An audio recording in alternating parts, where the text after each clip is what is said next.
С кого си тук? С мама.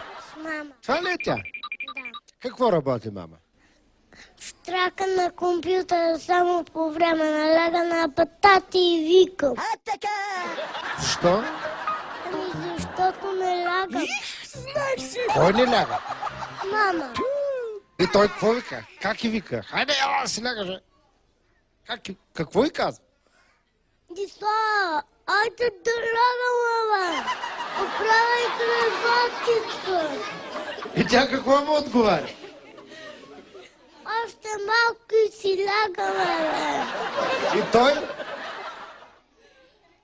Ама айде, спи мисъл. А тя? Ами като си казвам след малко. Явно има разбирателство в това семейство. Дислава, айде да лягаме, бе. Още малко и си лягаме, бе.